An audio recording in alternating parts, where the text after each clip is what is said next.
Good afternoon friends. आज की BSc learning programme में मैं Jitendra Bairwa, assistant professor physics eight government college Lalsot. आज मैं जो टॉपिक स्टडी करेंगे आज वो बीएससी पार्ट सेकंड का थर्मोडायनेमिक्स, जो यूनिवर्सिटी ऑफ राजस्थान में फर्स्ट पेपर चलता है उसका टॉपिक लूँगा मैं। थर्मोडायनेमिक स्केल ऑफ टेम्परेचर, उष्मागतिक ताप पैमाना। अब महत्वपूर्ण बात यह है कि इसकी ज़रूरत क्यों पड़ी, भाई क्यों नीड हुई इसकी। क्या वैसे काम नहीं चल रहा था कि जितने भी तापमापी आज टेम्परेचर जो नाप रहे हैं हम, अलग अलग बॉडियों के, ह्यूमन बॉडीज या चाहे वो मटेरियल्स हो सकते हैं, तो क्या वो पहले से जो तापमापी प्रचलन में थे क्या वो तापमापी सही नहीं थे क्या। तो प्रॉब्लम क्या आई थी कि पहले के जो तापमापियों की अगर हम स्टडी करते हैं तो उन तापमापियों में जैसे पारद तापमापी था, वो एक्चुअल में उसमें पारे के रेखीय प्रसार पे डिपेंड करेगा। मतलब किस तरह से आपका मरकरी लीनियर एक्सपांड होगा, उस एक्सपांसन से वो हम टेम्परेचर देखते थे। जहाँ तक जाके आपने देखा होगा मार्केट में या मेडिकल जो भी शॉप है या फिर जो भी हॉस्पिटल्स है, उसमें पारे का तापमापी, उसमें पारा चढ़ता है और वो कहाँ तक चढ़ के रुकता है वो हम टेम्परेचर नोट कर लेते हैं कि वाट एवर जो भी टेम्परेचर हमें मिलता है। गैस तापमापी में भी हम यूज करते थे, वो गैस के आयतन प्रसार पर डिपेंड करता है। जैसे गैस का आयतन प्रसार होगा उस हिसाब से वो अपना टेम्परेचर डिफाइन करके देगा। प्रतिरोध तापमापी उस पदार्थ में, जो भी पदार्थ लिया गया उसका रेजिस्टेंस पे डिपेंड करेगा, क्योंकि प्रतिरोध ताप गुणांक होता है। उस आधार पर हम प्रतिरोध के माध्यम से हम टेम्परेचर डिफाइन कर सकते हैं। इन तीनों तापमापी में एक प्रॉब्लम जो देख रहे हैं आप कि ये जो ताप नापा, जैसे एक ही बॉडी थी वो या एक ही मटेरियल था, उसका टेम्परेचर तीनों तापमापियों से नापा गया। किससे? पारद तापमापी से, गैस तापमापी से और प्रतिरोध तापमापी से। तो उनके पाठ्यांक में जो भी रीडिंग आई टेम्परेचर के कॉरस्पॉन्डिंग, वो डिफरेंट आई। क्यों? क्योंकि पारा का जो मरकरी वो अलग प्रॉपर्टीज रखता है मैटर की, गैस का जो अलग प्रॉपर्टीज होती है, और पदार्थ का प्रतिरोध वो अलग प्रॉपर्टीज। मतलब इसमें जो टेम्परेचर, डिफाइनेबल टेम्परेचर जो आ रहा है किसी भी मटेरियल का या किसी मैटर का, वो डिपेंड कर रहा है कि वर्किंग सब्सटेंस क्या ले रहे, कार्यकारी पदार्थ क्या है। जैसे पारद तापमापी में कार्यकारी पदार्थ कौन है? पारा। गैस तापमापी में कार्यकारी पदार्थ कौन है? गैस। और प्रतिरोध तापमापी में जो आपका कार्यकारी पदार्थ कौन है, वर्किंग सब्सटेंस कौन है? प्रतिरोध।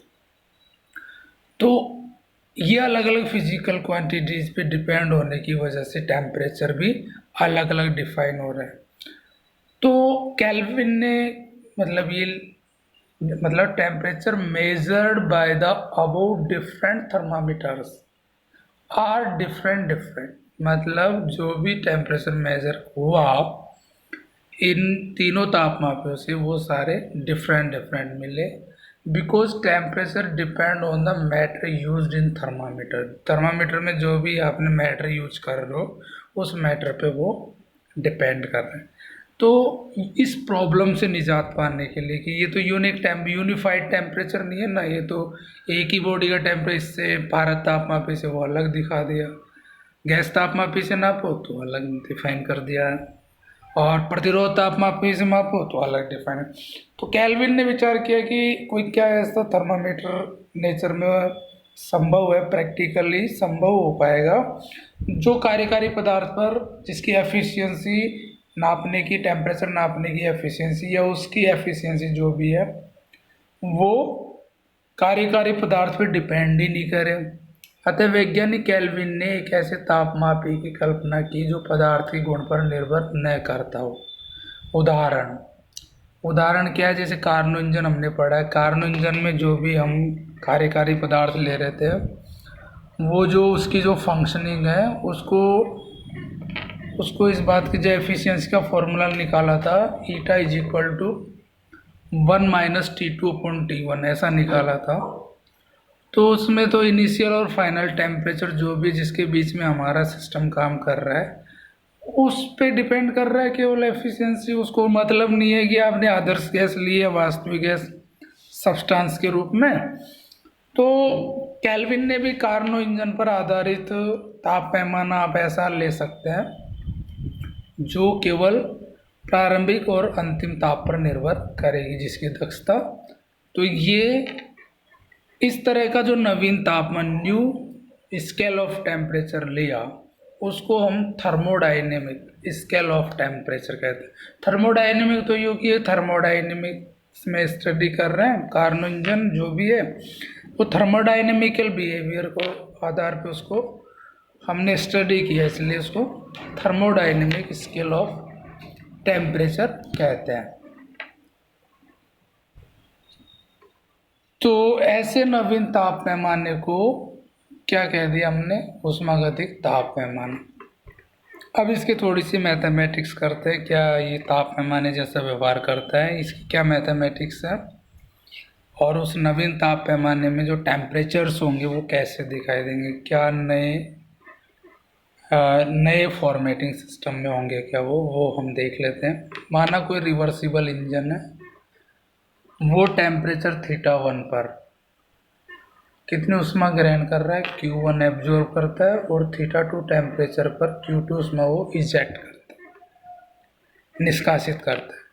Then efficiency of the engine we know, हम सभी जानते हैं उष्मा के रूप में ऐसे लिख सकते हैं इंजन की ईटा इज इक्वल टू 1 - Q2/Q1। लेकिन कार अगर टेम्परेचर के रूप में दक्षता देनी हो तो 1 - θ2/θ1। मतलब ये जो दक्षता है वो फंक्शन ऑफ किस, क्योंकि θ1 θ2 पे डिपेंड कर रही है ना, तो फंक्शन ऑफ θ1 एंड θ2। इक्वेशन 1 और 2 से हम लिख सकते हैं LHS ईटा के लिए ये दोनों, तो दोनों को बराबर कर सकते हैं, Q2/Q1 का मान निकाल सकते हैं, ट्रांसफ़र कर देंगे और इसको रिवर्स कर देंगे, रेसिप्रोकल कर देंगे तो Q1/Q2 is equal to 1/1 - function of θ1 and θ2। इस पूरे को ही हमने क्या मान लिया, कैपिटल फंक्शन मान लिया θ1 और θ2 का। अब सिमिलरली आप आगे भी कर सकते हैं इसी आधार पर सिमिलरली कि अगर ये जो हमारा इंजन है वो θ1 और θ2 और θ3 के बीच में कार्य करे तो इसी फॉर्मेट में हम Q2/Q3 डिफाइन कर सकते हैं, वो फंक्शन ऑफ θ2 एंड θ3 हो जाएगा। आगे जो है इसी प्रकार यदि ये उत्क्रमणी इंजन किसके बीच में काम करे, θ1 और θ3 तापों के बीच में, तो उसी फॉर्मेट में लिख सकते हैं Q1/Q3 is equal to function of θ1 and θ3। मतलब आप इस बाय फिगर के रिप्रेजेंटेशन में देखो इसको, तो भाई ये वाला पोर्शन जब इंजन ने Q1 उष्मा ग्रहण की, Q2 दी तब W कार्य कर दिया। ऐसे ही फिर दूसरी स्टेप में चला दिया कि उस सिंक जो थी सिंक का काम कर रहा था उससे हमने Q2 उष्मा ले ली और तो θ1 और θ3 के बीच में काम कर रहा है, तो हम बाई पार्ट भी कर सकते हैं एक बार में Q1 और Q3। तो Q1 Q3 ये वाला तो ये वाला सिस्टम है और बाकी जो इससे पहले स्टडी की है बाई पार्ट, एक बार θ1 और θ2 के बीच में काम करवाया, θ1 और θ2, और दूसरी बार में हमने θ2 और θ3 के बीच काम करवाया। तो हम इन जो इक्वेशन 3, 4, 5 से हमको ये मिला, हम लेकिन ऐसे लिख सकते हैं Q1/Q3 को अगर हम निकालना चाहें तो स्वाभाविक है मैथमेटिक्स कर सकते हैं Q1/Q2 इंटू Q2/Q3, क्योंकि Q2 और Q2 कटा हुआ मान सकते हैं तो Q1/Q3 आ जाएगा, लेकिन हम इसको काटते नहीं है।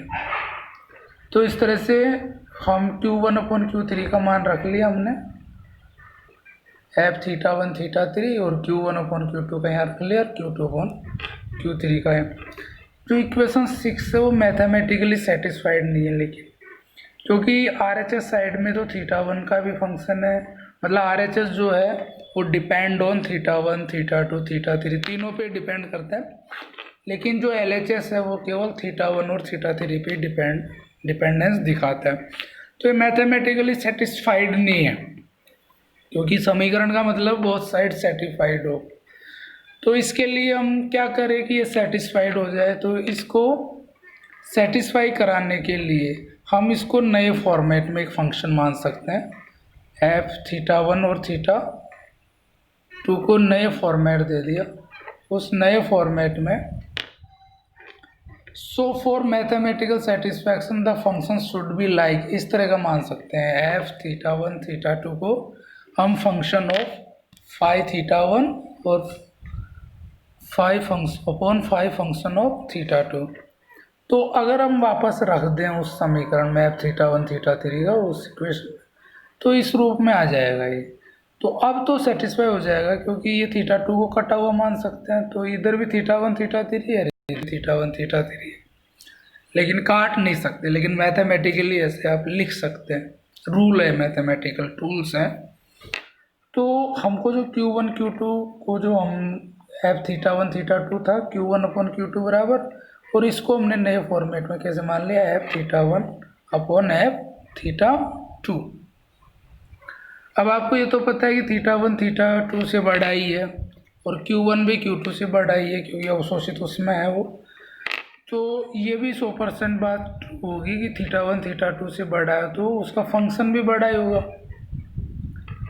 अच्छा एक बात और, अच्छा फाइव फंक्शन ऑफ θ1 क्या होगा भाई, θ1 टेम्परेचर है, तो किसी को फंक्शन में भी उसको अप्लाई करेंगे, टेम्परेचर्स की डायमेंशन रखेंगे तो वो टेम्परेचर ही आएगा अल्टीमेटली।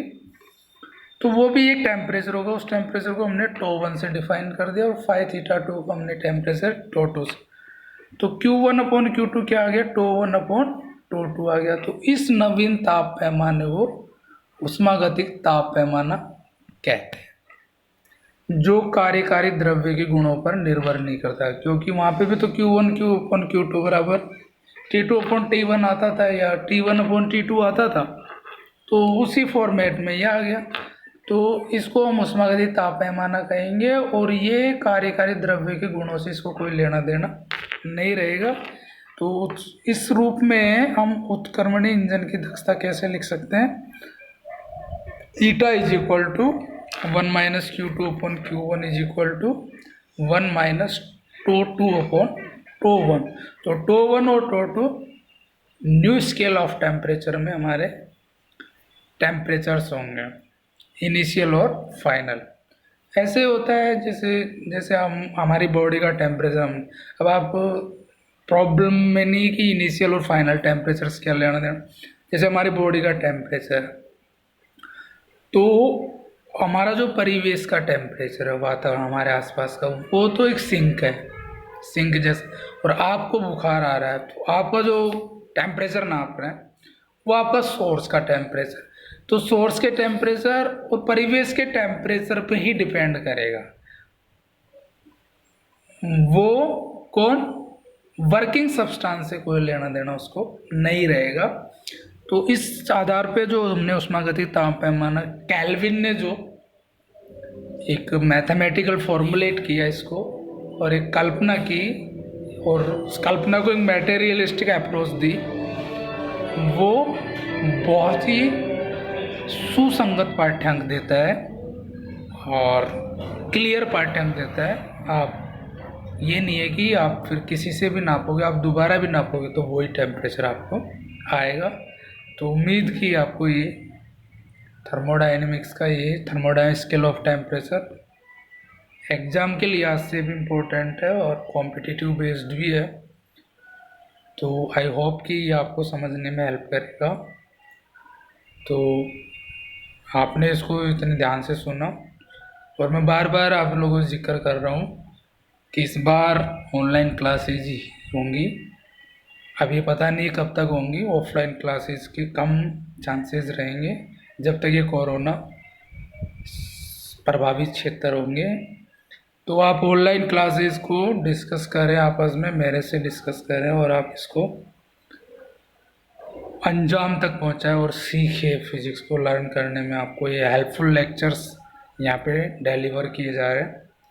तो थैंक यू फॉर डिस्कशन।